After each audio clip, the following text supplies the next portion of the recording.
सुप्रभातम बच्चों।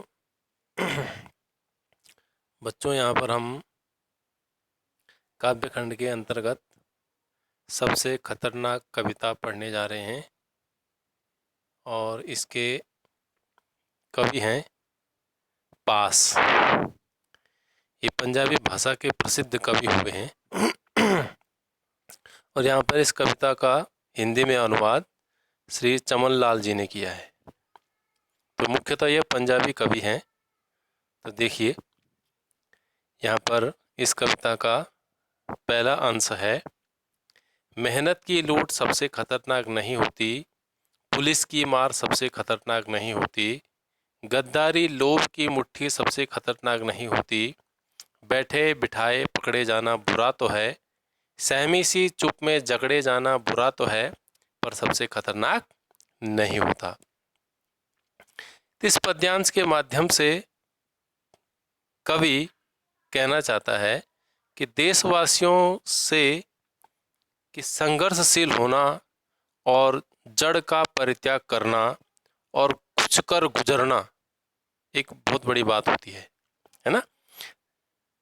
तो यहाँ पर कवि जो बातें खतरनाक होती हैं, लेकिन उससे भी खतरनाक और चीज़ हो सकती है। तो यहाँ पर कुछ चीज़ें यहाँ पर कवि बता रहे हैं, जैसे कि मेहनत की लूट सबसे खतरनाक नहीं होती। मेहनत की लूट मैंने कि हमने जो परिश्रम किया और उसके बदले में हमको उचित मूल्य नहीं मिला, तो वो मेहनत है, मेहनत की लूट है कि हमने परिश्रम किया और उसका उचित मूल्य हमको नहीं मिल रहा है, तो मेहनत की लूट हुई। तो कवि कह रहा है यहाँ पर कि वो सबसे खतरनाक नहीं है। खतरनाक तो है, लेकिन इससे भी खतरनाक बहुत सारी चीज़ें हो सकती हैं। यहाँ पर संशय बना हुआ है कि क्या हो सकता है वो सबसे खतरनाक।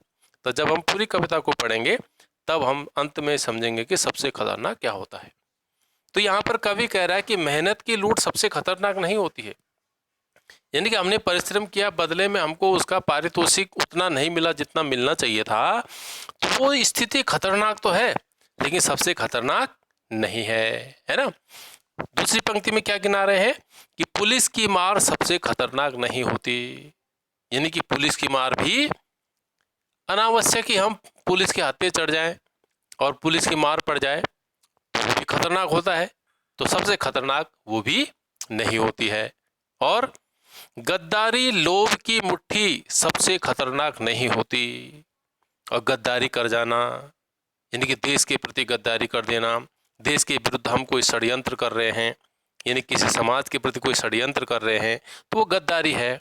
या लोभ में पड़ करके हमने गद्दारी कर दी देश के प्रति, समाज के प्रति, तो वो भी सबसे खतरनाक स्थिति नहीं है। खतरनाक तो है वो भी, लेकिन सबसे खतरनाक नहीं है ना।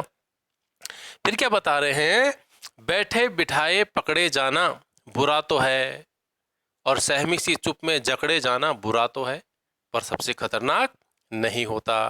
बैठे बिठाए पकड़ा जाना यानी कि हमने कुछ किया ही नहीं और पुलिस ने हमको पकड़ दिया और अनावश्यक ही हमको जेल में भी डाल दिया गया, है ना। यदि हम या फिर हम अन्याय के विरुद्ध चुपचाप उसको सहते हैं और निष्क्रिय बैठे रहते हैं, इस कारण क्या है, हम पुलिस के द्वारा पकड़े गए, जेल में डाल दिए गए, तो वो स्थिति भी खतरनाक होती है, लेकिन सबसे खतरनाक यह भी नहीं होता है ना। तो सबसे खतरनाक क्या होता है हम आगे पढ़ेंगे, तो प्रत्येक एक एक पद को आप लोग ध्यान से सुनेंगे तो तब सारा कुछ समझ में आ जाएगा। तो देखो यहाँ पर काव्य की यहाँ पर क्या सौंदर्यता है कि यहाँ पर जैसे आया है बैठे बिठाए या सहमी सी या जकड़े जाना, तो यहाँ अनुप्रास अलंकार का प्रयोग हुआ है, क्योंकि बैठे बिठाए एक ही शब्द की एक ही अक्षर की आवृत्ति हो रही है। मैंने पिछले पद बताया होगा आप लोगों को।